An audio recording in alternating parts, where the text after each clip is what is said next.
You're about to hear a story they never wanted anyone to tell. I'm Tom Reynolds, and for 15 years, I held the kind of Pentagon clearance that puts you at the apex of international defense logistics. I was the guy making sure $3.2 billion worth of contracts didn't end up in the wrong hands. The only liaison capable of navigating the labyrinth of military bureaucracy, cultural nuances, and security protocols that could make or break entire nations' operations. And yet one morning in front of our biggest clients, I was fired. Madison Wright, the CEO's niece, fresh out of Stanford with a resume designed to impress a boardroom, stood at the head of the table with that familiar confidence reserved for inherited power. Her words cut through the room like ice. "Tom, your position is no longer needed. HR will meet you downstairs." 2 minutes earlier, I'd presented our infrastructure assessment for the NEOM logistics deal in Saudi Arabia. Every eye in the room pivoted toward me as if I'd grown a second head. The same people who had trusted my guidance for over a decade now saw me as expendable. The irony was brutal. A week prior, Madison had personally assured me I'd be involved in the signing, that this contract would be historic for the company. I believed her. After 15 years, I trusted loyalty was reciprocal. But that trust, she weaponized it. Madison's modern digital transformation approach had no patience for relationships, for human nuances, for the layers of trust that military and international logistics demand. Military relationships, old-fashioned. Security protocols, inefficient. The human connections that kept our operations running smoothly for over a decade, obsolete. I kept my mouth shut in those early days. You survive this business by observing, by calculating. But I filed every encounter, every misstep, every half-baked proposal away. Madison's style was all about speed, automation, efficiency metrics, and digital dashboards, but she couldn't comprehend the subtle art of trust. AI couldn't replicate the respect you show to partners you've spent years earning. Protocols weren't bureaucracy, they were survival. And I watched quietly as she dismantled everything I'd built. Every time a proposal bypassed the proper channels, every time she disregarded a Pentagon regulation as red tape, I intercepted it. I fixed it, rewrote it, submitted it under her name. Every success she claimed was built on my corrections, my experience, my relationships. And yet Madison believed she was running the show. This is the world you're about to step into. A place where power isn't what it seems, loyalty is a currency, and the people who seem dispensable may hold the keys to everything. By the time the $3.2 billion NEOM deal reached the final stages, I had already seen the trap forming. And I didn't just survive. Soon I would control it. Here's the truth most people in corporate America will never tell you. Power is always hiding in the fine print. Madison thought she was untouchable. She assumed that the flashy presentation, the digital-first rhetoric, the boardroom charisma would shield her from the consequences of recklessness. She never considered the fact that there are invisible levers, contracts within contracts, clauses designed for people who understand the cost of a single misstep. I had spent 15 years learning exactly where those levers were, and Madison had just handed me the keys without realizing it. The morning of the signing, I walked into the conference room with my security folder still warm in my hand. I wasn't nervous. I was patient. 15 years of navigating classified operations, military hierarchies, and foreign bureaucracies had taught me one lesson above all: never act until you understand the battlefield completely. Madison handed her cousin, barely out of business school, all of my preparatory materials. She smiled, thinking efficiency had won. She had no idea that every document, every plan, every piece of analysis I had touched contained my fingerprints, embedded with the subtle protections that would later turn her overconfidence into catastrophe. See, I wasn't just keeping the deal alive. I was preparing for the exact moment she would try to replace me. I had memorized every clause in the contract, every conditional requirement, every security verification step. The key was the continuity clause, the one that said if the designated Pentagon-Cleared liaison was removed before the authentication process, the contract would automatically void within 24 hours. No renegotiation, no appeals, just gone. Most people think revenge is about anger, about retaliation. That's amateur hour. Real corporate power is about preparation. It's about turning your invisibility into inevitability. I had already done the hard work. I'd built the relationships, inserted the clauses, ensured no one could bypass the system without consequences. Madison didn't know what she'd signed herself into. She thought firing me mid-deal would be a show of authority. She thought she could rewrite 15 years of expertise with a PowerPoint and a spreadsheet. Here's where most people make the fatal mistake. They underestimate the quiet ones. They underestimate the men and women who have seen the worst, who have survived disasters, who have quietly ensured the machinery keeps running while the loud actors take the credit. I wasn't loud. I wasn't dramatic. I was lethal in my own way, patient, methodical, in control. And right now, the world she thought she owned was about to teach her exactly what happens when you underestimate someone who has already seen the battlefield, mapped it, and left traps in every corridor. By the end of the day, Madison would realize she hadn't just removed a subordinate. She had activated a clause she couldn't undo. A $3.2 billion contract, the crown jewel of the company's operations, would be null and void. void. And the only reason it happened wasn't luck. It was a meticulous, invisible design, a lesson in corporate warfare that she wouldn't forget. Comment the phrase, "trust is power," twice in the comments to seal your understanding of how leverage is built quietly, invisibly, and lethally. This isn't just a story, it's a blueprint. By the time Madison realized the depth of her mistake, the wheels were already in motion. The boardroom felt like an arena, but unlike the staged presentations and applause she was used to, this was silent, invisible, and unstoppable. Every single step I'd taken over the past year had been calibrated to ensure that the moment she overstepped, the consequences would cascade like a perfectly executed chain reaction. You see, corporate warfare isn't about yelling or dramatics. It's about precision, timing, and understanding the psychology of those who think they control the narrative. Madison thought she was playing the game. She didn't even realize she was inside a trap she hadn't noticed being set. I watched from my office as the HR team escorted me downstairs, security clearance folder in hand, while Madison continued her performance upstairs, blissfully unaware. She thought she had silenced me, erased my role, and replaced expertise with raw ambition. But here's the thing. The contract wasn't just any paper. It was a living web of trust, relationships, and legal architecture. My Pentagon clearance wasn't a title. It was the single thread holding the entire deal together. Pull that thread, and the tapestry unravels. That's exactly what happened. By firing me, she had triggered the security continuity clause I'd buried months earlier. She had unwittingly turned her own ambition into a weapon that would destroy her credibility in front of the entire board and the most important clients the company had ever had. Within hours, the alerts went out. Emails flagged, security systems notified, and the legal team scrambled to respond. But the clause was ironclad. Automatic void, no exceptions. The $3.2 billion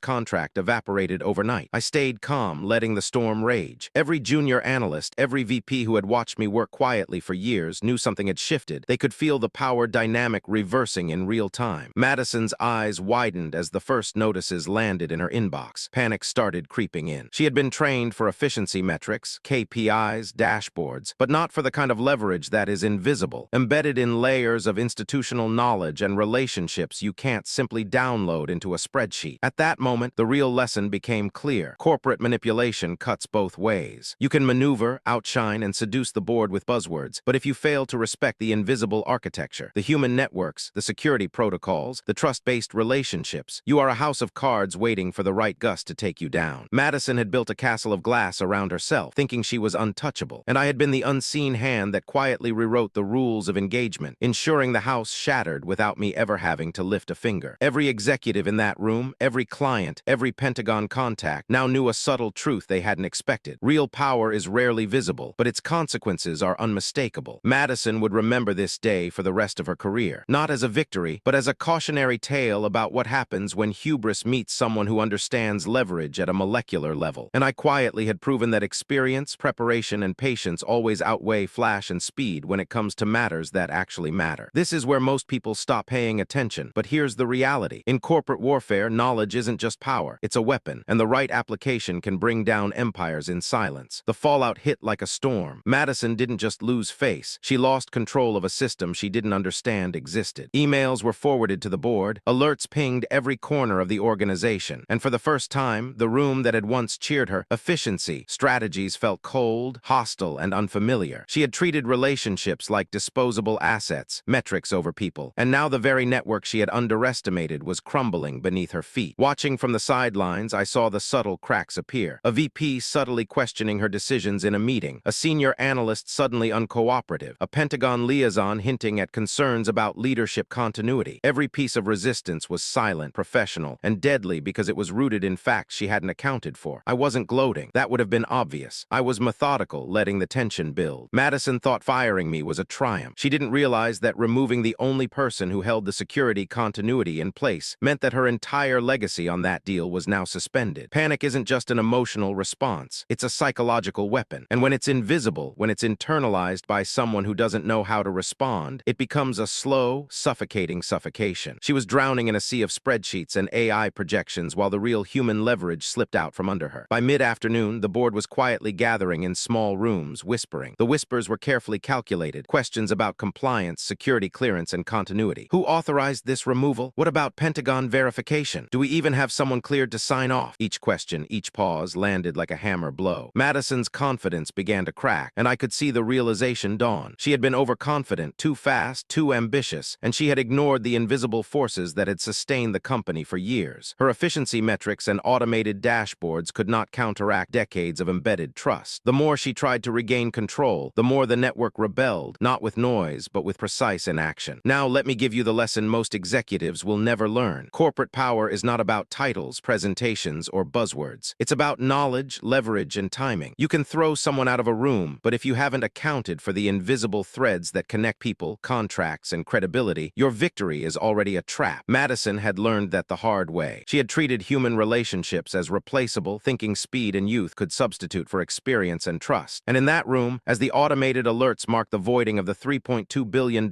contract, every single stakeholder silently acknowledged what she hadn't. She was unprepared for consequences she couldn't see. This is the moment most people call bad luck. But let me tell you, luck has nothing to do with it. This was calculated, precise, and inevitable. When you understand leverage, timing, and human psychology, the collapse of someone's carefully constructed illusion is not chaos, it's art. And right now, Madison was learning a lesson in corporate reality she would never forget. Halfway through this story, if you understand the subtle art of invisible leverage, comment the phrase, "The needle moves twice below. Do it now." It's more than engagement. It's about locking in your awareness of forces most people ignore until it's too late. By the late afternoon, Madison was moving through the office like a ghost in someone else's life. Her usual swagger had evaporated, replaced by a careful, almost mechanical pace. She glanced at her phone constantly, trying to track emails, but every ping reminded her of the leverage she had ignored, the continuity she had broken. She thought she could control people with directives, dashboards, and digital reporting. She thought efficiency could replace experience. And now, as the first whispers of the voided $3.2 billion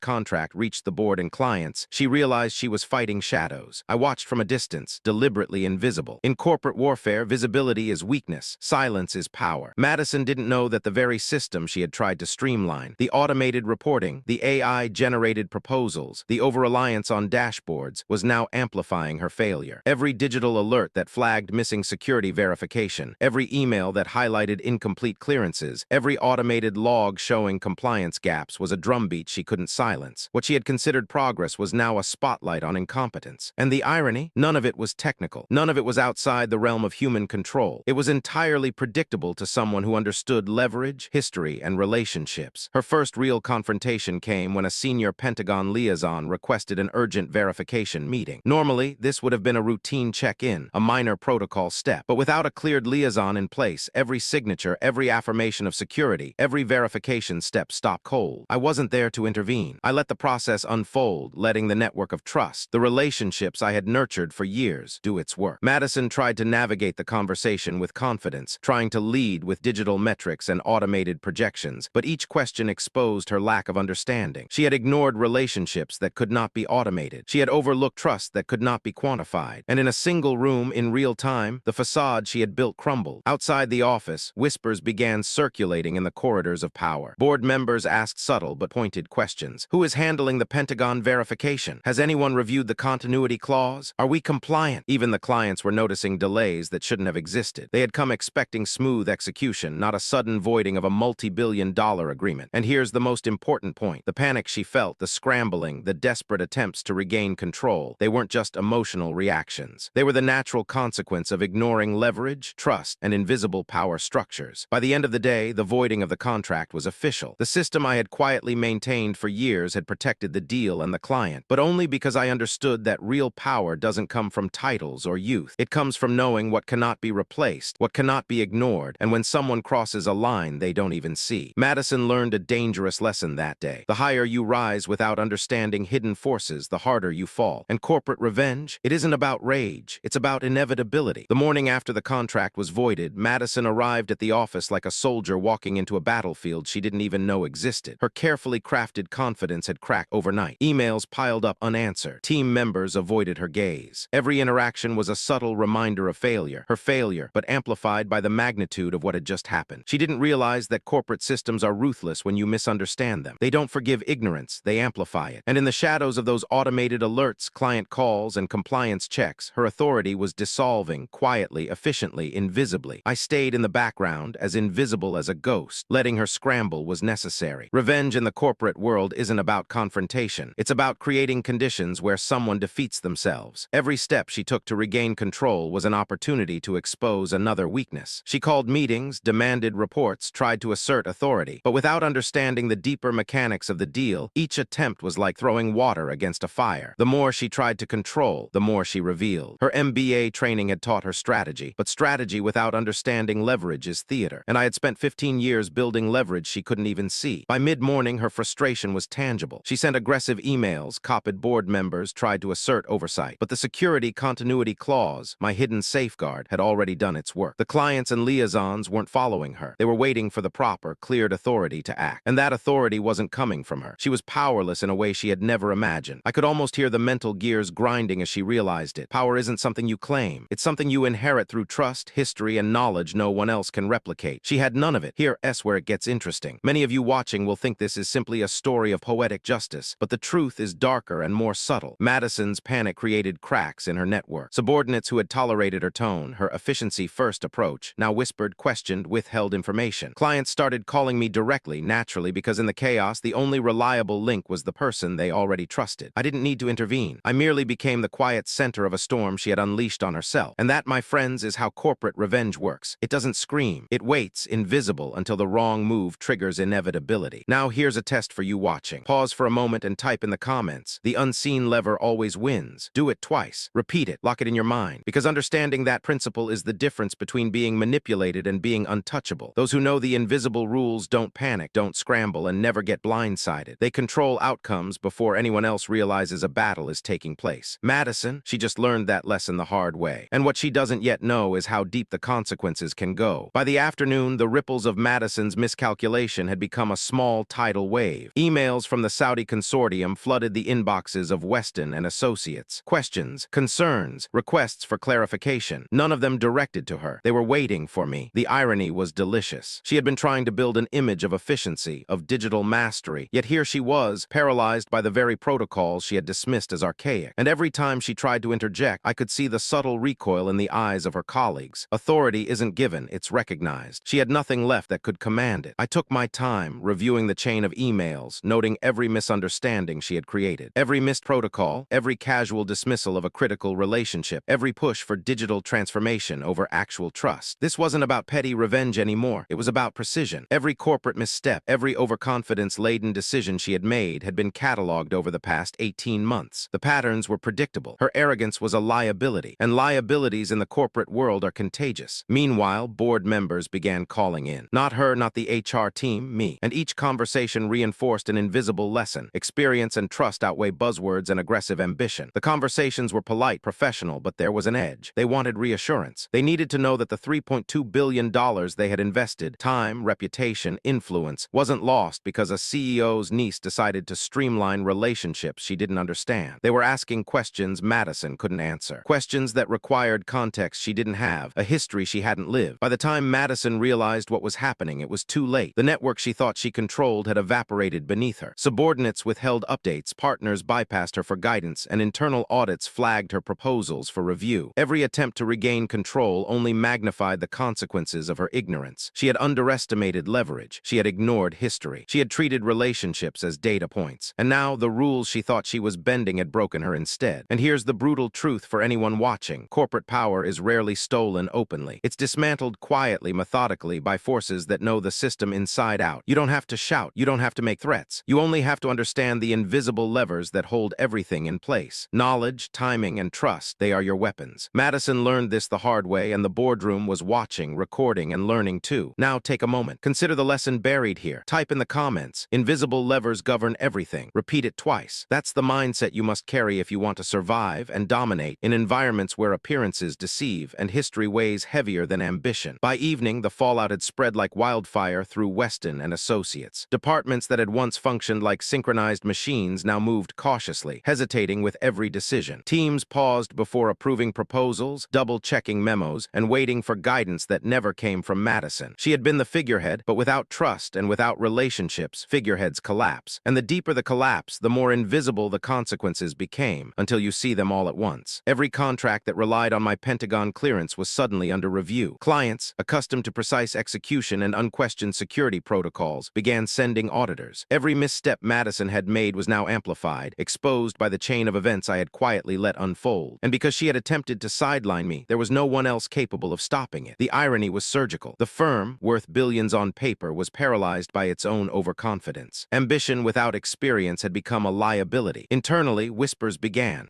Subordinates began questioning her decisions. Managers who had once deferred to her authority now sought counsel from me, covertly at first, but increasingly openly. Every meeting Madison tried to lead became a minefield. People followed the path of competence, not the title on a business card. And while Madison tried to assert control, she found herself ignored, bypassed, and increasingly irrelevant. Her digital solutions couldn't replace human judgment, no matter how much she believed otherwise. She was a ghost in her own company. Board members began convening emergency sessions. Questions about security compliance, continuity, and accountability filled the agenda. Each call, each email, each meeting highlighted a simple fact. The $3.2 billion contract had been put at risk by ignorance disguised as innovation. And they remembered me. I wasn't supposed to be there. I had been removed, dismissed in front of clients, humiliated publicly. But in the shadows of their panic, they found the one person who could still deliver results. By the end of the week, Madison was visibly unraveling. Her confidence, her veneer of control was gone. She tried to command respect, but commands without credibility are empty. The firm's leadership began to recognize a harsh reality. Real power in corporate structures is invisible. It's not granted by nepotism. It's earned by mastery, relationships, and timing. You can manipulate appearances, but you can't replace the invisible architecture of trust. Madison had attempted to erase it, and the firm had nearly collapsed because of it. This is a lesson few executives understand, and even fewer teach. The deeper your knowledge, the more quietly you can exert influence. The more precise your leverage, the more devastating your revenge can be. The ones who underestimate